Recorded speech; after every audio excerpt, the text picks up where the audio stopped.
বাংলাদেশের শান্তিরক্ষীরা বিশ্বে অনুকরণীয় বললেন প্রধানমন্ত্রী। যুদ্ধ না করে আলোচনায় সমাধান খোঁজার পরামর্শ। সাবেক সেনাপ্রধান আজিজের দুর্নীতির অভিযোগ এড়িয়ে যাওয়ার সুযোগ দেখছে না দুদক। বেনজিরের অর্থ পাচার নিয়ে সন্দেহ। দুর্নীতির বিরুদ্ধে সরকার জিরো টলারেন্স নীতিতে বললেন ওবায়দুল কাদের। দুর্নীতিবাজদের শাস্তির আওতায় আনার দাবি বিএনপি। কলকাতায় ফরেনসিক পরীক্ষার ফলের অপেক্ষায় গোয়েন্দারা। এমপি আনার হত্যার মোটিভ এখনো জানা যায়নি। স্পষ্ট হচ্ছে রিমালের ধ্বংসযজ্ঞ। বাঁধ ভেঙে তলিয়ে গেছে মাছের ঘের, ক্ষেতের ফসল, এখনো বিদ্যুৎহীন বিস্তীর্ণ জনপদ।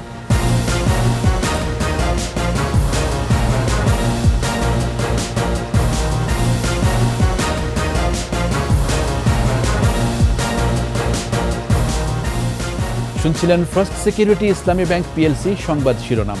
আমন্ত্রণ রাত 11টার 21 সংবাদে। সাথে আছি আমি জাবের হোসেন।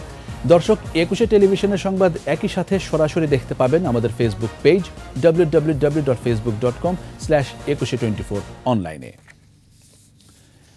অস্ত্রের পেছনে নয়, মানুষের জীবনমান উন্নয়নে অর্থ ব্যয় করতে বিশ্ব সম্প্রদায়ের প্রতি আহ্বান জানিয়েছেন প্রধানমন্ত্রী শেখ হাসিনা। যুদ্ধ না করে আলোচনার মাধ্যমে সমস্যা সমাধানের পথ খুঁজতে বিশ্ব নেতাদের পরামর্শ দেন বঙ্গবন্ধু কন্যা। এ সময় বিশ্ব শান্তি প্রতিষ্ঠায় বাংলাদেশ এখন রোল মডেল বলেও মন্তব্য করেন সরকার প্রধান। রিপোর্ট প্রণব চক্রবর্তীর। যুদ্ধ ও প্রাকৃতিক দুর্যোগে বিপর্যস্ত অঞ্চলে শান্তি প্রতিষ্ঠা ও মানবিক সহায়তায় দীর্ঘ 4 দশক ধরে জাতিসংঘ মিশনে কাজ করছে বাংলাদেশের শান্তিরক্ষী বাহিনী। বিশ্বের 43টি দেশে 63টি মিশন সফল করেছে দুর্জয় এই বাহিনী। শান্তি প্রতিষ্ঠায় নিবেদিত সৈনিকদের মধ্যে 168 জন প্রাণ হারিয়েছেন, আহত হয়েছেন 2 শতাধিক। জাতিসংঘ শান্তিরক্ষা মিশনে অংশগ্রহণকারীদের অসামান্য অবদান স্মরণেই আন্তর্জাতিক জাতিসংঘ শান্তিরক্ষী দিবস। রাজধানীর বঙ্গবন্ধু আন্তর্জাতিক সম্মেলন কেন্দ্রে দিবসটির আনুষ্ঠানিকতায় যোগ দেন প্রধানমন্ত্রী শেখ হাসিনা। 3 জন আহত শান্তিরক্ষীকে সম্মাননা তুলে দেন বঙ্গবন্ধু কন্যা।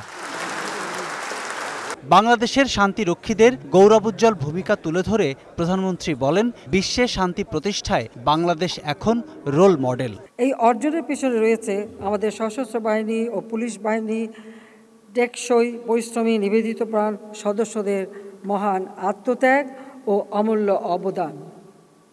আমরা জাতিসংঘ শান্তিরক্ষা কার্যক্রমে বাংলাদেশের অংশগ্রহণে 36 বছর উদযাপন করছি। চলমান যুদ্ধ পরিস্থিতি মানবজাতির কল্যাণ বয়ে আনছে না বলে স্মরণ করিয়ে দেন সরকার প্রধান। যারা অস্ত্র তৈরি এবং অস্ত্র প্রতিযোগিতায় এত অর্থ ব্যয় করছে, তাদের কাছে আমার আহ্বান, আমরা শান্তির কথা বলি কিন্তু সংঘাতে লিপ্ত হই কেন? এই যে অর্থ ব্যয় হচ্ছে, এই অর্থ যদি এই যে ক্ষুধার্ত মানুষের আহারের ব্যবস্থা, শিক্ষার ব্যবস্থা, চিকিৎসার ব্যবস্থা করা হতো, তাহলে এই পৃথিবীতে শান্তি প্রতিষ্ঠিত হতো, মানুষের জীবনমান উন্নত হতো, মানুষ সুন্দরভাবে বাঁচতে পারত। যেখানে যাই এই একটা আহ্বানই জানাই, সংঘাত না, যদি কোনো সমস্যা থাকে আলোচনার মাধ্যমে সমাধান করা। পরে ভিডিও কনফারেন্সে বিভিন্ন দেশে দায়িত্বরত বাংলাদেশি শান্তিরক্ষীদের সঙ্গে মতবিনিময় করেন প্রধানমন্ত্রী।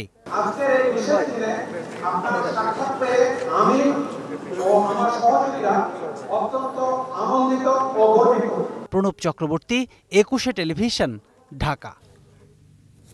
সাবেক সেনাপ্রধান আজিজ আহমেদের বিরুদ্ধে দুর্নীতির অভিযোগ এড়িয়ে যাওয়ার কোনো সুযোগ নেই জানালেন দুর্নীতি দমন কমিশন দুদক চেয়ারম্যান মোহাম্মদ মঈনুদ্দিন আবদুল্লাহ। এর আগে সাবেক এই জেনারেলের দুর্নীতির অনুসন্ধান চেয়ে দুদকে অভিযোগ করেছেন সুপ্রিম কোর্টের আইনজীবী সালাউদ্দিন রিগ্যান।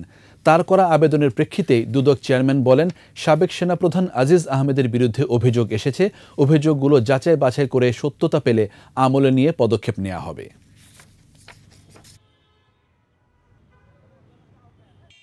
আমাদের সব অভিযোগ দেখি, সব যত অভিযোগ আছে সব অভিযোগই আমরা পর্যালোচনা করা হয়, এখানে যেটাও করা হবে, শিডিউলভুক্ত হলে হবে। সাবেক আইজিপি বেনজির আহমেদ বিদেশেও অর্থ পাচার করেছেন বলে সন্দেহ করছে দুদক। যুক্তরাষ্ট্র, কানাডা ও সংযুক্ত আরব আমিরাতে বেনজিরের কী পরিমাণ সম্পদ রয়েছে তা জানতে বিএফআইইউর মাধ্যমে ওইসব দেশের কাছে তথ্য চেয়েছে সংস্থাটি। আর অনুসন্ধান চলমান রয়েছে জানিয়ে দুদক আইনজীবী বলছেন বিদেশের তথ্য পেলে পরবর্তী কার্যক্রম শুরু হবে। বিস্তারিত শাকেরা আরজুর রিপোর্টে। সম্প্রতি দেশের একটি জাতীয় দৈনিকে দাবি করা হয় পুলিশের সাবেক আইজি ও র্যাবের সাবেক মহাপরিচালক বেনজির আহমেদের বিপুল পরিমাণ অবৈধ সম্পদের খোঁজ মিলেছে। দুদকে এসব সম্পদের অনুসন্ধানে আবেদন করা হয়। অনুসন্ধানে বিপুল পরিমাণে অর্থ সম্পত্তি পেয়ে আদালত বেনজির আহমেদ, তার স্ত্রী, 2 মেয়ে ও কয়েকজন স্বজনের সম্পত্তি ক্রোক এবং ব্যাংক হিসেব অবরুদ্ধ করার আদেশ দেন। অপর এক আদেশে আরও 119টি স্থাবর অস্থাবর সম্পত্তি ক্রোকের নির্দেশ দেন আদালত। এরপর বেনজিরের 6টি বিও অ্যাকাউন্ট জব্দ করেছে পুঁজিবাজার নিয়ন্ত্রক সংস্থা বিএসইসি। দুদক বেনজিরের বিরুদ্ধে অনুসন্ধান চালালে একে একে বের হতে থাকে বিপুল অর্থবিত্তের তথ্য। এর ধারাবাহিকতায় দুবাই, কানাডা, যুক্তরাষ্ট্রে তার কোনো সম্পদ থাকলে সেসবের নথিপত্র চেয়ে বাংলাদেশ ফিনান্সিয়াল ইন্টেলিজেন্স ইউনিট BFIU-কে চিঠি দিয়েছে দুদকের অনুসন্ধান টিম। দেশ থেকে অর্থ পাচার ঠেকাতে নীতিমালা প্রণয়ন ও সমন্বয়কের কাজ করে BFIU। তাদের কাছে রিকোয়েস্ট করা হয়, এটাকে বলা হয় মিউচুয়াল লিগ্যাল অ্যাসিস্ট্যান্সি রিকোয়েস্ট। এই MLAR-এর মাধ্যমে তথ্যপত্র চাওয়া হয় এবং তথ্যপত্র চাওয়ালে একটি নির্দিষ্ট সময়তে তারা তথ্যপত্র যদি তাদের কাছে থাকে তারা পাঠিয়ে থাকে। অবৈধ সম্পদ অর্জনের অভিযোগে সাবেক আইজিপি বেনজির আহমেদকে জিজ্ঞাসাবাদের জন্য 6 জুন তলব করেছে দুদক, আর 9 জুন তলব করা হয়েছে স্ত্রী ও 2 মেয়েকে। আইনে বলা আছে দুদক যাকে চিঠি দিয়ে ডাকবে জিজ্ঞাসাবাদ করার জন্য, ওনার নর্মাল নিয়ম হলো ওই দিন উপস্থিত থাকা। যদি কোনো কারণবশত উনি আসতে না পারেন, উনি নিজে এসে বা ওনারা বিজ্ঞ আইনজীবীর মাধ্যমে দরখাস্ত দিয়ে সময় চাইতে পারেন।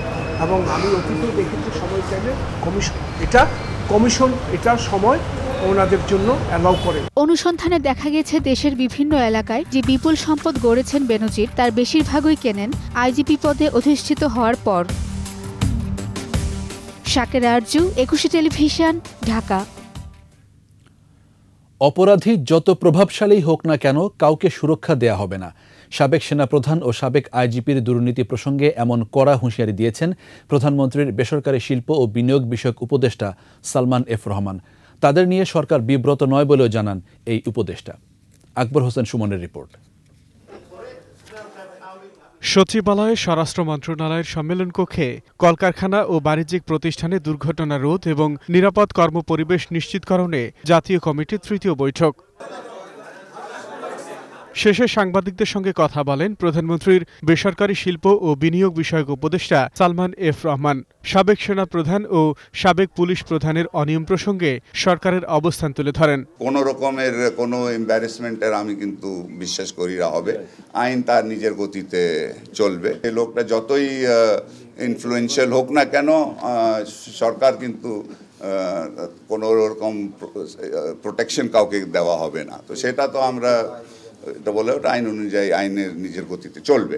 সংসদ সদস্য আনার হত্যাকাণ্ডের বিষয়ে দুঃখ প্রকাশ করেন সালমান এফ রহমান।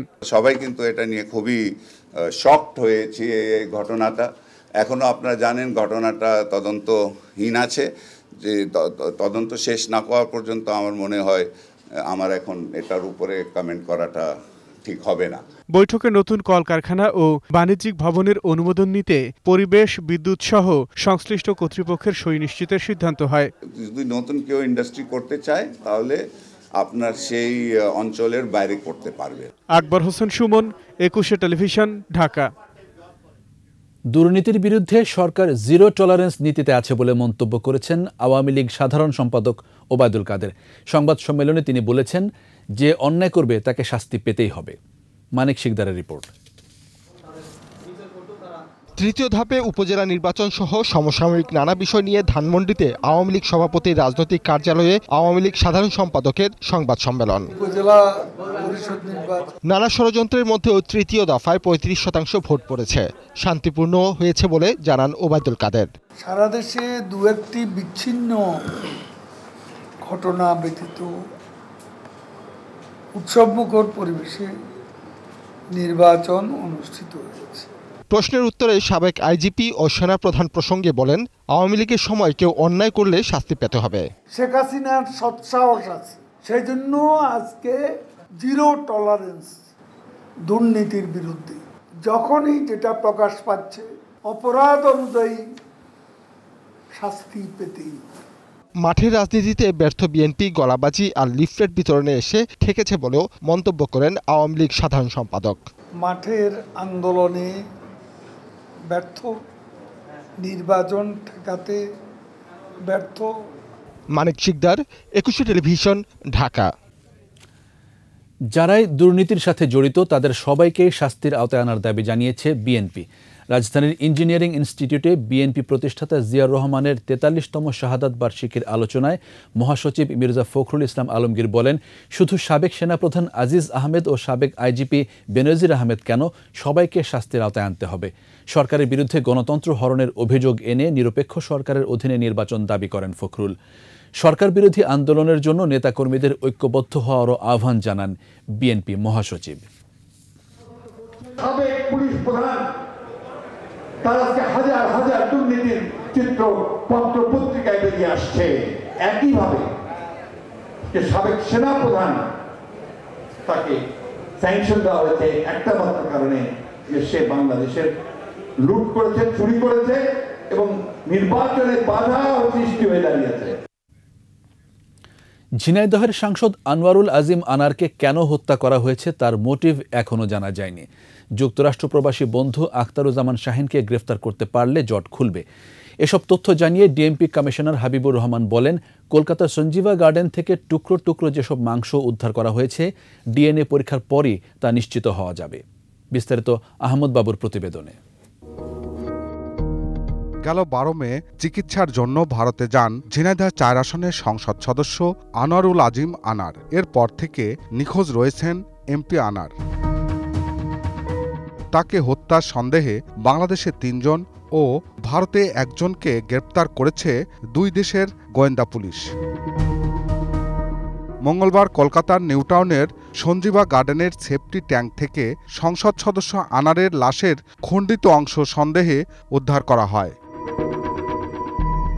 ডিএমপি সদর দপ্তরে সাংবাদিকদের প্রশ্নের জবাবে ডিএমপি কমিশনার বলেন, এমপি আনার হত্যাকাণ্ডের পরিকল্পনাকারীকে দেশে ফেরাতে সর্বোচ্চ চেষ্টা করা হবে। সংসদ সদস্যকে কি কারণে হত্যা করা হয়েছে, অর্থাৎ হত্যার মোটিভ কি, এটি এখনো পর্যন্ত বাংলাদেশি পুলিশ কিংবা ইন্ডিয়ান পুলিশ কেউই উদ্ধার করতে পারেনি। এর মূল কারণ এটির যিনি ষড়যন্ত্রকারী, এটির যিনি পরিকল্পনাকারী, তিনি এখন দেশের বাইরে রয়েছেন। তাকে গ্রেপ্তার করা যায়নি বিধায়ী এটি এখনও কিছুই উদ্ধার করা যায়নি। তাকে গ্রেপ্তার করলেই কেবল এই হত্যার মোটিভ জানা সম্ভব হবে। হত্যাকাণ্ডে যারা জড়িত সবাইকে চিহ্নিত করা হয়েছে উল্লেখ করে ডিএমপি কমিশনার বলেন, ঘটনার সূত্রপাত 2 দেশে হওয়ায় যে কোনো দেশের আইনে বিচার হতে পারে। এই মুহূর্তে সেই ধরনের কোনো কন্ট্রাক্ট তাদের সাথে নেই, তারপরেও অন্য যে কোনো মাধ্যম বা কূটনৈতিক যে কোনো চ্যানেলে সর্বোচ্চ চেষ্টা এ বিষয়ে করা হবে।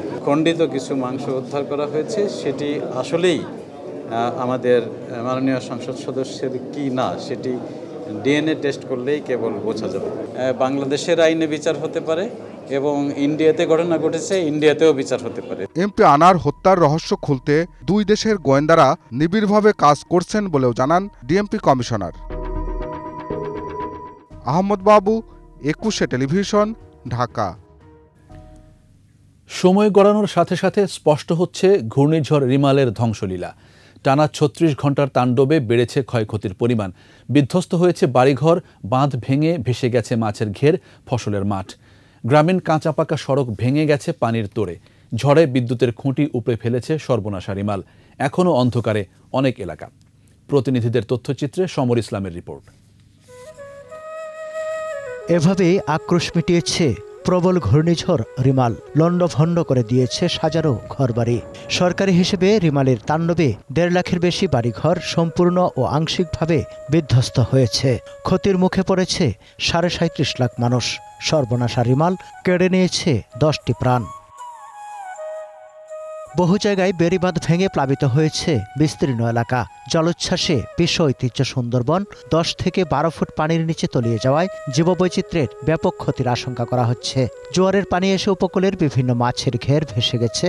নিম্নাঞ্চলে ঢুকেছে লোনা পানি। আমার বেগুন আছে 12-10 কাঠা, পটল আছে 15 কাঠা, কলা আছে 1 বিঘে, এসব নষ্ট হয়ে গেছে। কলা ভেঙে গেলে বছর ফলে সবই ক্ষতি। সকালে এসে দেখছি যে অনেকই যে আম ছিল মানে বেশিরভাগই পড়ে গেছে। বেশি ক্ষতি হয়েছে খুলনা, সাতক্ষীরা, বাগেরহাট, ঝালকাঠি, বরিশাল, পটুয়াখালী, পিরোজপুর, বরগুনা, ভোলা, ফেনী, কক্সবাজার, চট্টগ্রাম, নোয়াখালী, লক্ষ্মীপুর, চাঁদপুর, নড়াইল, গোপালগঞ্জ, শরীয়তপুর ও যশোরে। মাত্র 6 জেলায় 1,79,561টি ঘরবাড়ি আংশিক ও সম্পূর্ণ ক্ষতিগ্রস্ত হয়েছে। ফসলের ক্ষতি হয়েছে 39,240 হেক্টর জমির। ক্ষতি হয়েছে গ্রামীণ সড়কের। সামগ্রিকভাবে আমরা জেলা প্রশাসনের পক্ষ থেকে আমরা এই রেস্কিউ এবং অপারেশন টিম এটা আমরা প্রস্তুত রেখেছিলাম। তারা কিন্তু কাজ করে যাচ্ছে। তারপরে বিরূপ আবহাওয়ার কারণে কিন্তু সেভাবে তারা করতে পারছে না। তবে আমরা যাদেরকে আশ্রয় কেন্দ্রে এনেছি তাদেরকে আমরা যদি তাদের ম্যানেজমেন্টের দিকে আমরা এখন বেশি জোর দিচ্ছি। পাশাপাশি যে প্রাথমিক ক্ষয়ক্ষতির তথ্য আমরা সংগ্রহ করতে শুরু করেছি। রিমালের কারণে বিদ্যুৎ বিভ্রাটে 10,000-এর বেশি মোবাইল টাওয়ার সেবা দিতে না পারায় দক্ষিণ জনপদের লাখ লাখ মানুষ মোবাইল ও ইন্টারনেট ব্যবহারে দুর্ভোগে পড়েন। রিমালের প্রভাবে মেহেরপুর, গাইবান্ধা, সিলেট ও মৌলভীবাজার সহ দেশের বিভিন্ন জেলায় বাড়িঘর ভেঙেছে, ভেসেছে ফসল ও মাছের ঘের, গ্রামীণ কাঁচা সড়ক ক্ষতিগ্রস্ত হয়েছে। সমার ইসলাম, 21 টেলিভিশন। বৃহস্পতিবার ঘূর্ণিঝড় রিমালে ক্ষতিগ্রস্ত এলাকা পরিদর্শনে যাচ্ছেন প্রধানমন্ত্রী শেখ হাসিনা। দুপুর 12:30টায় তিনি পটুয়াখালীর কলাপাড়ায় সরকারি মোজাহার বিশ্বাস কলেজ মাঠে বন্যা দুর্গত প্রায় 2000 মানুষের হাতে ত্রাণ সহায়তা তুলে দেবেন। পরে প্রধানমন্ত্রী শেখ কামাল সেতু পরিদর্শন শেষে পায়রা তাপবিদ্যুৎ কেন্দ্রের হলরুমে বিভাগীয় কর্মকর্তাদের সাথে বৈঠক করবেন। সেখান থেকে বিকেল 4টায় ঢাকার উদ্দেশ্যে হেলিকপ্টারে যাত্রা করবেন। এর আগে সকাল 11টায় হেলিকপ্টার যোগে প্রধানমন্ত্রী পিরোজপুরের মঠবাড়িয়া ও বরগুনার পাথরঘাটা এলাকা পরিদর্শন করবেন। প্রধানমন্ত্রীর আগমনকে কেন্দ্র করে সরকারি মোজাহার উদ্দিন বিশ্বাস কলেজ মাঠ প্রস্তুত করা হয়েছে। নিরাপত্তার চাদরে ঢেকেছে কলাপাড়া উপজেলা। নিচ্ছি সংবাদ বিরতি। যখন ফিরছি তখন অন্যান্য খবরের সঙ্গে আরও থাকবে। 87 উপজেলায় ভোট গ্রহণ শেষে চলছে ফল ঘোষণা। 35% ভোট পড়েছে জানালেন সিইসি। ডয়েচে ভেলের তথ্যচিত্র উদ্দেশ্যমূলক, বললেন তথ্য প্রতিমন্ত্রী। গাজার গণহত্যা নিয়ে প্রামাণ্যচিত্র নির্মাণের আহ্বান। আবার আমন্ত্রণ রাত 11টার 21 সংবাদে। তৃতীয় ধাপে 87 উপজেলায় চলছে ফল ঘোষণা। এর আগে বিচ্ছিন্ন কিছু ঘটনা ছাড়া শান্তিপূর্ণ পরিবেশে দিনভর 87 উপজেলায় চলে ভোট। কেন্দ্রে কেন্দ্রে ছিল কড়া নিরাপত্তা। প্রতিনিধিদের সহায়তায় সমর ইসলামের প্রতিবেদন। সকাল থেকে কেন্দ্রের বাইরে ভোটারদের অপেক্ষা। তৃতীয় দফার উপজেলা ভোটের শুরুতে উপস্থিতি কিছুটা কম হলেও বেলা বাড়ার সাথে সাথে বাড়তে থাকে উপস্থিতি। নির্বিঘ্নে ভোট দেওয়ার পরিবেশ তৈরি করেছে কমিশন। এমন পরিবেশ নিয়ে সন্তুষ্টির কথা জানালেন ভোটাররা। সুন্দর ভোট দিছি, কোনো জায়গায় সমস্যা হয়নি, যারে দেওয়ার দরকার তারাই। প্রথম দ্বিতীয় আমি ভোট দিছি, খুব ভালো সুন্দর ভোট হয়েছে। ভোট দিতে আসার আগে খুব ভয় করছিল যে নতুন জিনিস কি হয়, তো এটা দেখলাম যে এত সহজ যে খুব আনন্দ লাগলো। ভোটের পরিবেশ ভালো জানিয়ে নিজেদের জয়ের কথা জানান অনেক প্রার্থীও। আশা করছি যে ইনশাআল্লাহ ভোটাররা তাদের পছন্দের ব্যক্তি হিসেবে আমাকে বেছে নেবে। মানুষ আমাকে বেছে নেবে বলে আমার বিশ্বাস। তবে রাজশাহীর মোহনপুরে 5 কেন্দ্রে ও পবা উপজেলায় 1 কেন্দ্রে 2 প্রার্থীর সমর্থকদের মধ্যে সংঘর্ষে আহত হয়েছেন 13 জন। চট্টগ্রামের পটিয়ায় একটি কেন্দ্রে হামলা ও ব্যালট ছিনতাইয়ের ঘটনায় ভোটগ্রহণ স্থগিত করা হয়। রংপুর সদর উপজেলার চেয়ারম্যান প্রার্থী ইকবাল হোসেনকে মারধর করার অভিযোগে কেন্দ্রের সামনে অনশন করেন প্রার্থী ও সমর্থকরা। আমি জয়ের ব্যাপারে শতভাগ আশাবাদী। সুনামগঞ্জের দুয়ারা বাজার ভোট কেন্দ্রে দেশীয় অস্ত্র নিয়ে প্রবেশ করায় এক চেয়ারম্যান প্রার্থীর এজেন্টকে 6 মাসের কারাদণ্ড দেন নির্বাহী ম্যাজিস্ট্রেট। সাতক্ষীরার কলারুয়ায় সুলতানপুর সরকারি প্রাথমিক বিদ্যালয় ভোট কেন্দ্রে সহিংসতার অভিযোগে 4 জনকে গ্রেফতার করেছে পুলিশ। প্রতিপক্ষের হামলায় আহত হন এক প্রার্থীর সমর্থক নজরুল ইসলাম। নোয়াখালীর কোম্পানিগঞ্জে জোরপূর্বক এজেন্ট বের করে দেয়া, এজেন্ট ফরম ছিঁড়ে ফেলা, কেন্দ্র দখল ও জাল ভোট দেওয়ার অভিযোগ এনে ভোট বর্জন করে পুনরায় নির্বাচনের তফসিল দাবি করেছেন ওবায়দুল কাদেরের ছোট ভাই চেয়ারম্যান প্রার্থী শাহাদাত সহ 3 প্রার্থী।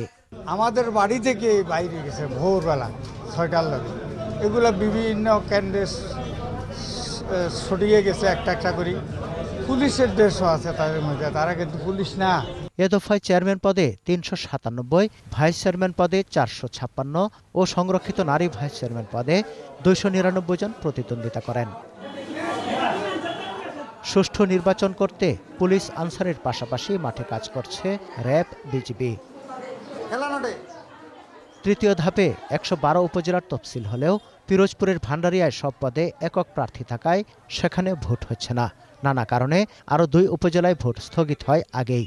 ঘূর্ণিঝড় রিমালের কারণে স্থগিত করা হয় উপকূলীয় ২২ উপজেলার ভোট।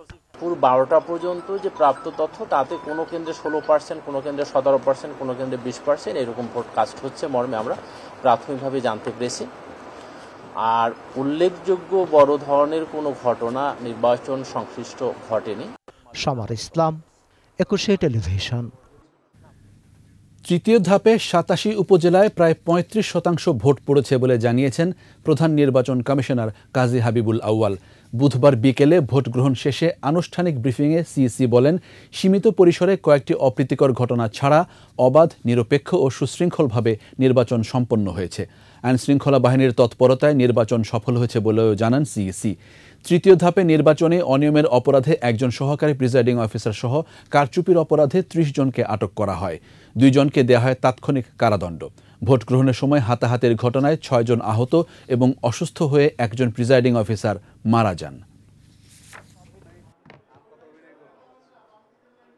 শুধু নির্বাহী প্রশাসন বা পুলিশ প্রশাসন নয়, ভোট গ্রহণকারী যে কর্মকর্তা কর্মচারীগণ ছিলেন তারাও যথেষ্ট পরিশ্রম করে দিনভর রিটার্নিং অফিসার, ভোট গ্রহণকারী রিটার্নিং অফিসার সহ তারা পেশাদারিত্বের সাথে দায়িত্ব পালন করে আজকের যে নির্বাচন এটাকে সফলতা দিতে সক্ষম হয়েছেন। আমরা এ যাবৎ যে উপস্থিতির তথ্য পেয়েছি 35+- কারণ নিশ্চিত করে বলতে আরও হয়তো ২০-২৫ ঘন্টা সময় লেগে যেতে পারে। গাজায় গণহত্যা নিয়ে প্রামাণ্যচিত্র নির্মাণ ও প্রচার করতে ডয়েচে ভেলেকে আহ্বান জানিয়েছেন তথ্য ও সম্প্রচার প্রতিমন্ত্রী মোহাম্মদ আলী আরাফাত। বলেছেন, মানবাধিকারের প্রতি তাদের অঙ্গীকার এবং গণমাধ্যমের স্বাধীনতা যে এক পেশে নয় তা প্রমাণ করা উচিত। বিকেলে বাংলাদেশ প্রেস কাউন্সিল পদক প্রদান অনুষ্ঠানে প্রতিমন্ত্রী এসব কথা বলেন। এবছর বিভিন্ন ক্যাটাগরিতে ৬ জন সাংবাদিক ও দৈনিক ভোরের কাগজকে পদকসহ সনদ তুলে দেন তথ্য প্রতিমন্ত্রী। এ সময় মোহাম্মদ এ আরাফাত বলেন, গণমাধ্যম সরকারের সহায়ক শক্তি। গঠনমূলক সমালোচনা করলে তা স্বাগত জানানো হবে উল্লেখ করে প্রতিমন্ত্রী বলেন, অপতথ্য ও মিথ্যাচার রুখে দেয়া সবার দায়িত্ব। ডয়েচে ভেলে যে তথ্যচিত্র নির্মাণ করেছে তা উদ্দেশ্যমূলক বলে মন্তব্য করেন তথ্য প্রতিমন্ত্রী। ডয়েচে ভেলে বা যে কোনো প্রতিষ্ঠান বা সংবাদ সংস্থা তারা যদি তাদের কোনো সৎ অঙ্গীকার থেকে মানবাধিকারের প্রতি তাদের কোনো সৎ অঙ্গীকার বা অনেস্ট কমিটমেন্ট থেকে কোনো কাজ করে, রিপোর্টিং করে, ডকুমেন্টারি করে, আমি সেগুলোকে অ্যাপ্রিসিয়েট করব, স্বাগত জানাবো। রাজধানীর ট্রাফিক সমস্যা নিরসনে আধুনিক database and analysis of road crash software উদ্বোধন করা হয়েছে। সকালে ডিএমপি সদর দপ্তরে সফটওয়্যারটি উদ্বোধন করেন ডিএমপি কমিশনার হাবিবুর রহমান। বলেন, জাইকার সহায়তায় এই প্রজেক্টে ট্রাফিক পুলিশ সদস্যদের জাপানসহ বিশ্বের বিভিন্ন দেশে ট্রেনিং দেওয়া হয়েছে। স্মার্ট ট্রাফিক ব্যবস্থা গড়ে তুলতে ডেটাবেজ সহায়ক হবে বলে মনে করেন ডিএমপি কমিশনার। বলেন, ট্রাফিক জ্যাম ও দুর্ঘটনা রোধে অ্যানালগ পদ্ধতি ব্যবহার করে ট্রাফিক পুলিশ, তবে নতুন এই সফটওয়্যার সড়কে শৃঙ্খলা ফেরাতে কাজ করবে।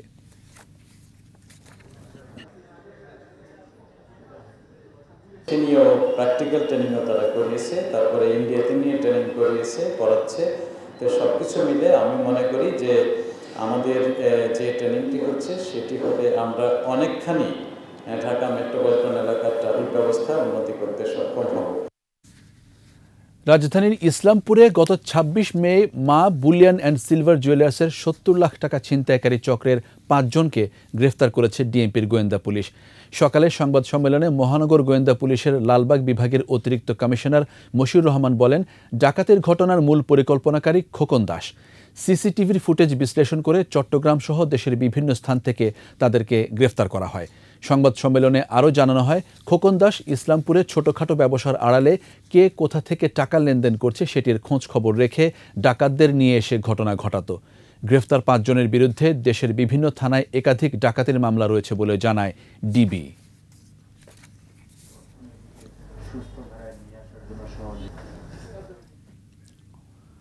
আবারও সংবাদ বিরতি। যখন ফিরছি তখন অন্যান্য খবরের সঙ্গে আরও থাকবে। চট্টগ্রামে এলিভেটেড এক্সপ্রেসওয়ের 4 পিলারে ফাটল, ঘষামাজা করে ব্যাগ দিয়ে ঢেকে রাখার অভিযোগ। এবার রাফার কেন্দ্রস্থলে ইসরায়েলি বাহিনী, নিষেধাজ্ঞা দিতে পারে ইউরোপীয় ইউনিয়ন। দেখছেন রাত 11টার 21 সংবাদ। মানবাধিকার রক্ষায় বিশেষ ভূমিকা রাখছে জাতিসংঘে নিয়োজিত বাংলাদেশের শান্তিরক্ষী বাহিনী। যুদ্ধবিধ্বস্ত ও দুর্যোগপূর্ণ এলাকায় জীবন দিয়ে দায়িত্ব পালনের কারণে বিশ্বব্যাপী সুনাম অর্জন করেছেন এদেশের শান্তি সেনারা। বাকিটা জানাচ্ছেন অখিল পোদ্দার। 25শে সেপ্টেম্বর 1974 জাতিসংঘে বাংলায় ভাষণ দিয়ে জাতির জনক শেখ মুজিবুর রহমান বাংলাদেশকে শান্তি সম্প্রীতির দেশ হিসেবে পরিচয় করিয়ে দেন। শান্তি প্রতিষ্ঠা অক্ষুণ্ণ রাখার প্রতি প্রচেষ্টায় আমাদের সমর্থন অব্যাহত থাকবে। 1988 সালে সেনাবাহিনীর 15 সদস্যের পর্যবেক্ষক দল প্রথমবারের মতো যোগ দেয় ইরাক-ইরান শান্তি রক্ষা কার্যক্রমে। সেই থেকে জাতিসংঘ মিশনে বাংলাদেশের যাত্রা। জীবনের ঝুঁকি নিয়ে 40টি দেশের 56টি মিশনে কৃতিত্বের সঙ্গে দায়িত্ব পালন করেছেন এদেশের শান্তি সেনা।